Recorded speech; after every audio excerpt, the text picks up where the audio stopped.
Capítulo 16. Preparação para a Casa do Senhor, Chamados do Senhor, a Festa Julinha. 2013 a 2016.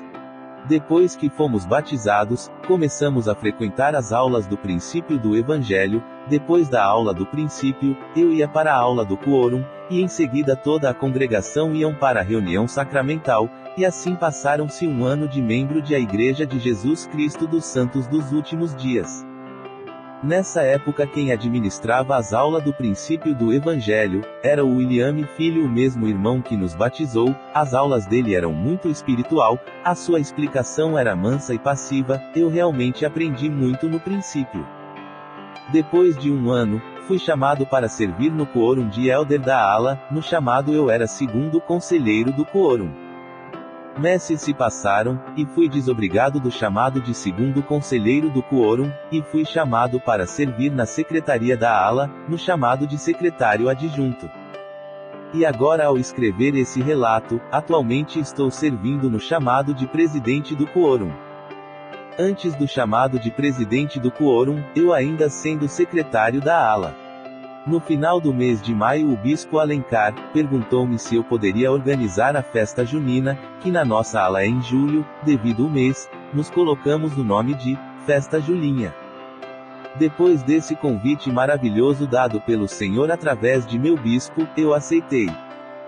O maior desafio para mim, não era a quadrilha, mas sim, o casamento caipira, pois eu já tinha organizado quadrilha com casamento caipira em colégio, mas nunca em uma igreja, principalmente na Igreja de Jesus Cristo.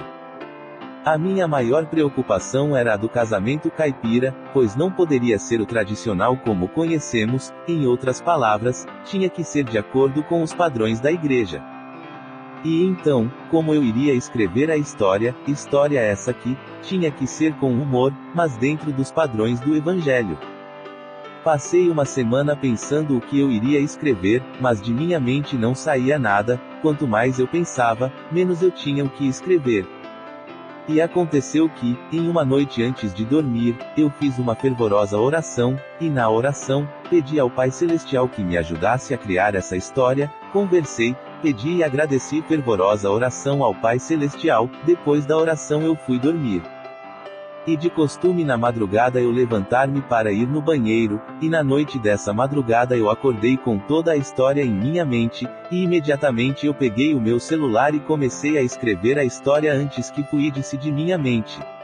E então verdadeiramente essa foi a resposta de minha oração. Ensaiamos bastante, tanto a dança da quadrilha como a peça teatral caipira, do qual coloquei o nome de Caipira Sud.